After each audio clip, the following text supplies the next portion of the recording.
कभी सोचा है कि एक डिजिटल स्क्रीन पर खुला साधारण सा वेब ब्राउज़र एक असली फिजिकल लाइट बल्ब की रोशनी को कम या ज़्यादा कैसे कर सकता है? ये सच में कमाल की बात है। हम स्क्रीन पर एक स्लाइडर को खिसकाते हैं और उसी समय कमरे की रोशनी बदल जाती है, एकदम किसी जादू की तरह। लेकिन असल में ये कोई जादू नहीं है, बल्कि एक बहुत ही शानदार और स्मार्ट तकनीक है। आज के इस एक्सप्लेनर में हम इसी तकनीक के पीछे के विज्ञान और कोडिंग को पूरी तरह से डिकोड करने वाले हैं। तो चलिए सीधे काम की बात पर आते हैं। वाईफाई डिमेबल एलईडी कंट्रोल (पीडब्ल्यूएम) और वेब सर्वर की पूरी जानकारी। आज के इस एक्सप्लेनर में हम सीखेंगे कि ESP32 या ESP8266 माइक्रोकंट्रोलर के साथ PWM और एक वेब स्लाइडर का इस्तेमाल करके एलईडी की ब्राइटनेस को कैसे कंट्रोल किया जाए। ये एक बेहतरीन शुरुआती IoT प्रोजेक्ट है जो दिखाता है कि कैसे ब्राउज़र से सीधे एक वाईफाई डिमेबल लाइट को रियल टाइम में एडजस्ट किया जा सकता है। इंटरैक्टिव IoT सिस्टम्स और स्मार्ट लाइटिंग ऑटोमेशन की दुनिया में कदम रखने के लिए ये एकदम परफेक्ट शुरुआत है। आज हम इन 4 अहम चीज़ों पर बात करेंगे। पहला, PWM क्या है। दूसरा, IoT माइक्रोकंट्रोलर का दिमाग। तीसरा, वेब सर्वर बनाना। और चौथा, वेब स्लाइडर इंटरफेस तैयार करना। थ्योरी से लेकर एक पूरी तरह से काम करने वाले डिवाइस तक का ये सफ़र बहुत ही दिलचस्प होने वाला है। तो सेक्शन 1, PWM क्या है और स्मार्ट लाइट्स के पीछे का असली जादू क्या है। पल्स विथ मॉड्यूलेशन या शॉर्ट में कहे तो PWM वो बुनियादी तकनीक है जिससे किसी LED की रोशनी को कंट्रोल किया जाता है। अब देखिए, डिजिटल सिग्नल्स तो सिर्फ ऑन या ऑफ की भाषा समझते हैं, है ना? लेकिन घरों के डिमर स्विच तो एनालॉग तरीके से काम करते हैं, रोशनी को धीरे धीरे कम या ज्यादा करते हैं। तो सवाल ये है कि इन डिजिटल सिग्नल्स के जरिए वो एनालॉग वाला इफेक्ट कैसे पैदा होता है। बस यहीं पर PWM की एंट्री होती है। अब ड्यूटी साइकिल के कॉन्सेप्ट को समझना सच में बहुत जरूरी है। आसान शब्दों में कहें तो ड्यूटी साइकिल एक क्लॉक पीरियड का वो हिस्सा है जिसमें सिग्नल ऑन या एक्टिव हाई रहता है। होता क्या है कि माइक्रो कंट्रोलर एक डिजिटल आउटपुट देता है जो इतनी ज्यादा तेजी से चालू और बंद होता है, मतलब लिटरली इतनी तेजी से कि इंसानी आंखें उस बदलाव को पकड़ ही नहीं पाती। इस तेज स्विचिंग की वजह से हमें एक लगातार एनालॉग जैसा डिमिंग इफेक्ट दिखाई देता है। असल में ये एक इल्यूजन है, एक भ्रम है जो सिग्नल की टाइमिंग को चालाकी से कंट्रोल करके बनाया जाता है। तो आखिर ये ड्यूटी साइकिल रोशनी को बदलती कैसे है? इसे ऐसे समझिए, हाई ड्यूटी साइकिल का मतलब है कि एक्टिव हाई समय ज्यादा है, यानी LED ज्यादा समय तक चालू रहती है और इसलिए रोशनी ज्यादा तेज और चमकदार दिखाई देती है। इसके बिल्कुल उलट लो ड्यूटी साइकिल में सिग्नल ज्यादातर समय ऑफ रहता है, एक्टिव हाई समय कम होता है, जिससे रोशनी डिम या मध्यम लगती है। तो बस इसी एक्टिव हाई टाइमिंग के साथ खेलकर LED की ब्राइटनेस को मैनिपुलेट किया जाता है। चलिए आगे बढ़ते हैं सेक्शन 2 की तरफ। IoT माइक्रोकंट्रोलर का दिमाग, थ्योरी को हार्डवेयर में बदलना। अब जब PWM की थ्योरी समझ आ गई है तो देखते हैं कि यह हार्डवेयर के साथ कैसे काम करता है। इन बेहद तेज पल्स और सिग्नल्स को जनरेट करने के लिए एक ऐसे दिमाग की ज़रूरत होती है जो बिना रुके काम कर सके और निर्देशों को समझ सके। और यहीं पर इंटरनेट ऑफ थिंग्स यानी IoT माइक्रोकंट्रोलर्स गेम में आते हैं। इस पूरे सेटअप के लिए ESP32 एक बिल्कुल परफेक्ट चॉइस है। ये एक बेहद किफ़ायती wifi enabled dual core development board है।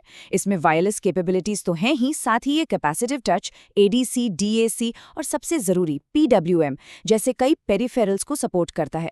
कहने का मतलब ये है कि LEDs को डिम करने के लिए जिन PWM सिग्नल्स की ज़रूरत होती है, उन्हें जनरेट करने के लिए हार्डवेयर और टाइमर्स इसमें पहले से ही इनबिल्ट होते हैं। स्मार्ट होम प्रोजेक्ट्स के लिए ये एक शानदार टूल है। लेकिन हाँ, सिर्फ ESP32 ही इकलौता ऑप्शन नहीं है। इसका पुराना वर्जन ESP8266 भी है। ये दोनों ही बोर्ड्स ESP32 और ESP8266 DIY होम ऑटोमेशन के लिए बहुत ही पावरफुल और कम लागत वाले विकल्प हैं। चाहे कोई भी बोर्ड चुना जाए, दोनों में ही Arduino IDE का यूज़ करके बड़ी आसानी से प्रोग्रामिंग की जा सकती है और दोनों में वाईफाई मॉड्यूल लगे होते हैं। यही वजह है कि ये दोनों इस तरह के लाइट कंट्रोल प्रोजेक्ट के लिए बेहतरीन दिमाग साबित होते हैं। सबसे अच्छी बात यह है कि इन माइक्रो कंट्रोलर्स को बेसिक फिजिकल कंपोनेंट्स के साथ जोड़ना बहुत ही आसान है। एक साधारण से ब्रेडबोर्ड पर ESP32 के किसी भी PWM सपोर्ट करने वाले पिन को एक रजिस्टर और एक LED के साथ जोड़ा जा सकता है। यहाँ रजिस्टर बस ये पक्का करता है कि LED में ज़रूरत से ज़्यादा करंट न चला जाए, और बस इस सिंपल से सर्किट के साथ हार्डवेयर का हिस्सा पूरी तरह से काम करने और प्रोटोटाइप बनने के लिए तैयार हो जाता है। अब आते हैं सेक्शन 3 पर, वेब सर्वर बनाना, हार्डवेयर को नेटवर्क से जोड़ना। देखिए, हार्डवेयर तो तैयार है, लेकिन उसे दूर से रिमोटली कंट्रोल करने के लिए नेटवर्क से कनेक्ट करना ज़रूरी है। फिजिकल वायरिंग और नेटवर्क के बीच के इस गैप को मिटाने के लिए हम क्या करते हैं? हम माइक्रो कंट्रोलर को ही एक स्टैंड अलोन वेब सर्वर में बदल देते हैं।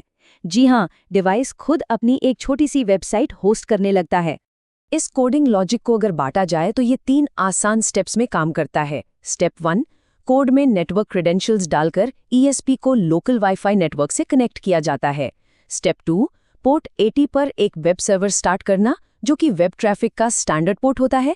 और स्टेप 3, सिस्टम को सुनने यानी लिसन करने के मोड में डालना, ताकि नेटवर्क पर कोई भी डिवाइस जब कमांड भेजे तो माइक्रो कंट्रोलर तुरंत उस HTTP रिक्वेस्ट को पकड़ सके और उस पर एक्शन ले सके। अब सोचिए कि पर्दे के पीछे ये बातचीत कैसी दिखती है। जब कोई ब्राउज़र ESP को एक्सेस करता है तो वो एक HTTP गेट रिक्वेस्ट भेजता है। उदाहरण के लिए वो URL में /5/on भेज सकता है। माइक्रो कंट्रोलर तुरंत इस रिक्वेस्ट को पढ़ता है, डिकोड करता है कि उसे GPIO 5 पिन को ऑन करना है और सीधा LED को कमांड दे देता है। ये असल में नेटवर्क और माइक्रो कंट्रोलर के बीच की एक बहुत ही सिंपल सी बातचीत है। अब हम पहुंच गए हैं सेक्शन 4 पर, web slider interface, physical light को डिजिटली कंट्रोल करना। थ्योरी और नेटवर्क कोड तो हो गया, अब प्रोजेक्ट के सबसे मजेदार हिस्से की बारी है, एक विजुअल सॉफ्टवेयर इंटरफेस बनाना जिससे लाइट को डिजिटली कंट्रोल किया जाएगा। ये वो पॉइंट है जहां सारी थ्योरी और कोडिंग एक ठोस और इस्तेमाल करने लायक रूप ले लेती है। होता क्या है कि जैसे ही माइक्रो कंट्रोलर को रिक्वेस्ट मिलती है, वो क्लाइंट यानी कि वेब ब्राउज़र को एक रिस्पॉन्स वापस भेजता है। इस रिस्पॉन्स में HTML और CSS का कोड होता है। ये कोड ब्राउज़र को बताता है कि स्क्रीन पर वेब पेज को कैसे दिखाना है। इस तरह से डिवाइस खुद ब खुद एक रिस्पॉन्सिव कंट्रोल पैनल बना लेता है, जिसमें बटन या स्लाइडर होते हैं, और इस कंट्रोल पैनल को लोकल नेटवर्क से जुड़े किसी भी डिवाइस से खोला जा सकता है। और ये हिस्सा सच में सबसे ज्यादा सेटिस्फाइंग होता है। एक स्मार्टफोन जो उसी वाईफाई नेटवर्क से जुड़ा है सीधे उस वेब पेज को खोलता है जिसे ESP होस्ट कर रहा है।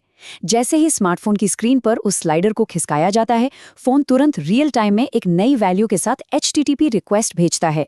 ESP बोर्ड फौरन उस वैल्यू को पढ़ता है, PWM की ड्यूटी साइकिल को चेंज करता है और उसी पल ब्रेडबोर्ड पर लगे LED की ब्राइटनेस बदल जाती है।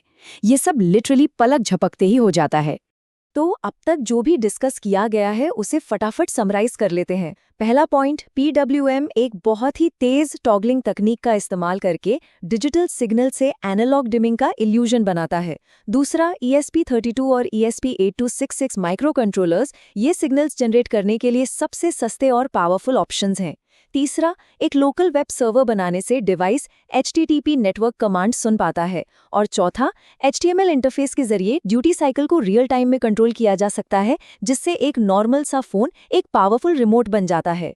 तो आप जब स्मार्ट लाइटिंग और वेब सर्वर कंट्रोल की ये कोर मैकेनिक्स डिकोड हो चुकी हैं, तो संभावनाओं की कोई कमी नहीं है। इन्हीं बुनियादी सिद्धांतों का इस्तेमाल करके रिले कंट्रोल, मोटर स्पीड या यहाँ तक कि घर का टेम्परेचर भी कंट्रोल किया जा सकता है। तो सवाल ये है कि अगला कौन सा फिजिकल डिवाइस ऑटोमेट किया जाए? अगर ये IoT एक्सप्लेनर और जानकारी काम की लगी हो तो ऐसे ही और ESP32, ESP8266 और स्मार्ट ऑटोमेशन ट्यूटोरियल्स के लिए लाइक, कमेंट, शेयर और सब्सक्राइब करना बिल्कुल मत भूलिएगा। इस सफ़र में साथ जुड़ने के लिए बहुत बहुत शुक्रिया।